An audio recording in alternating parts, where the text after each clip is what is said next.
नमस्कार, मेरा नाम प्रकाश है। आप टुडे बिहार न्यूज देख रहे हैं। देखिए, बिहार की सियासत से जुड़ी इस वक्त की जो सबसे बड़ी खबर है, पूर्व मंत्री रमई राम का निधन हो गया है। ये बड़ी खबर इस वक्त की आपको दे रहे हैं। लालू और नीतीश दोनों की सरकार में मंत्री रहे रमई राम का निधन हो गया है। पटना के मेदांता अस्पताल में रमई राम ने अंतिम सांस ली है। ये बड़ी खबर इस वक्त की आपको दे रहे हैं। बिहार के मुजफ्फरपुर के बोचहां विधानसभा क्षेत्र के इलाके से आते थे। 9 बार लगातार रमई राम ने बोचहां विधानसभा सीट से चुनाव जीतकर प्रतिनिधित्व किया इलाके का, और लालू और नीतीश दोनों की सरकार में मंत्री रहे रमई राम ने इस दुनिया को अलविदा कह दिया है।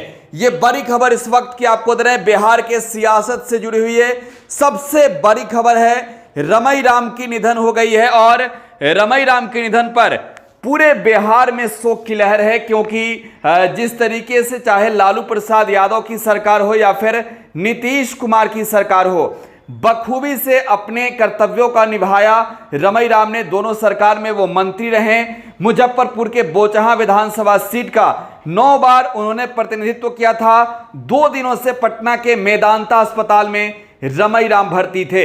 ये सबसे बड़ी खबर इस वक्त की आपको दे रहे हैं। रमई राम का निधन हो गया है। बोचहां सीट पर उपचुनाव हुए तो रमई राम ने आरजेडी छोड़ वीआईपी की सदस्यता ग्रहण कर ली और विकासशील इंसान पार्टी से अपनी बेटी को चुनावी मैदान में उतारा, और उसके बाद उन्होंने आरजेडी से मुंह मोड़ लिया। लेकिन उससे पूर्व लालू प्रसाद यादव के बेहद ही करीबी माने जाते थे। नीतीश सरकार में भी वो मंत्री रह चुके हैं। रमई राम आज इस दुनिया में नहीं रहे। इस दुनिया को रमई राम ने अलविदा कह दिया है। यह सबसे बड़ी खबर इस वक्त की आपको दे रहे हैं। पटना के मेदांता अस्पताल में रमई राम ने अंतिम सांस ली है। रमई राम 9 बार, देखिए 9 बार जो एक लंबा टर्म होता है, उन्होंने बोचहां विधानसभा सीट से प्रतिनिधित्व किया है। बोचहां के विधायक रहे, मंत्री भी रहे सरकार में, लेकिन आज उन्होंने इस दुनिया को अलविदा कह दिया है। तो पूरे इलाके में शोक की लहर दौड़ पड़ी है।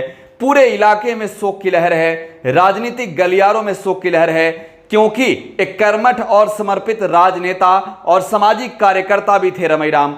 आज वो इस दुनिया में नहीं रहे। रमई राम ने अंतिम सांस ली है। पटना के मेदांता अस्पताल में 9 बार वो विधायक रह चुके हैं। नीतीश और लालू दोनों की सरकार में मंत्री रह चुके हैं।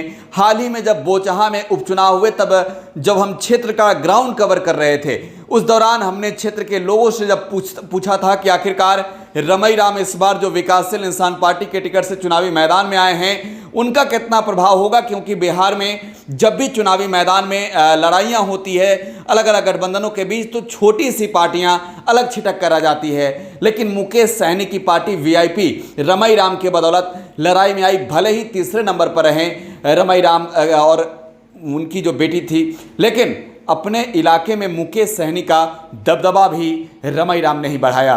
भले ही वो आज इस दुनिया को अलविदा कह गए हों, लेकिन उन्होंने जिस तरीके से कार्य किया, रमई राम ने जिस तरीके से अपने क्षेत्र का प्रतिनिधित्व किया, इलाके के लोगों के दिल में रमई राम हमेशा के लिए रहेंगे। रमई राम के निधन पर नेता प्रतिपक्ष तेजस्वी यादव ने शोक व्यक्त किया है, क्योंकि उनके पिता लालू प्रसाद यादव के वो बेहद ही करीबी थे, और आज इस दुनिया को जब उन्होंने अलविदा कह दिया है, तो तेजस्वी यादव ने शोक व्यक्त करते हुए लिखा, वरिष्ठ समाजवादी नेता, पूर्व मंत्री और 9 बार विधायक रहे आदरणीय श्री रमई राम जी के निधन का दुखद समाचार प्राप्त हुआ। वो एक कर्मठ और समर्पित राजनेता एवं सामाजिक कार्यकर्ता थे। ईश्वर से प्रार्थना है कि दिवंगत आत्मा को शांति एवं परिवार को दुख सहने की शक्ति प्रदान करे। देखिए, रमई राम के निधन पर दुखी हैं काफ़ी तेजस्वी यादव, और तेजस्वी यादव ने संवेदनाएं व्यक्त की है। उन्होंने कहा है कि निधन की दुखद समाचार उन्हें मिली है, वो काफ़ी दुखी हैं। रमई राम अब इस दुनिया में नहीं रहे। रमई राम ने इस दुनिया को अलविदा कह दिया है, लेकिन साथ ही रमई राम ने छोड़ दिया है वो अमिट छाप जो क्षेत्र के लोगों के बीच उन्होंने बनाई थी, वो पहचान जो बिहार में गरीब गुरबों के नेता के रूप में उनकी होती थी। लालू हो या फिर नीतीश, सबके वो करीबी थे। लालू के बेहद ही करीबी रहे। लालू और नीतीश दोनों की सरकार में रमई राम मंत्री रहे। आज रमई राम के निधन पर शोक की लहर दौड़ पड़ी है। लगातार एक तस्वीर हम आपको दिखाएंगे। आप टुडे बिहार न्यूज के साथ बने रहें। धन्यवाद।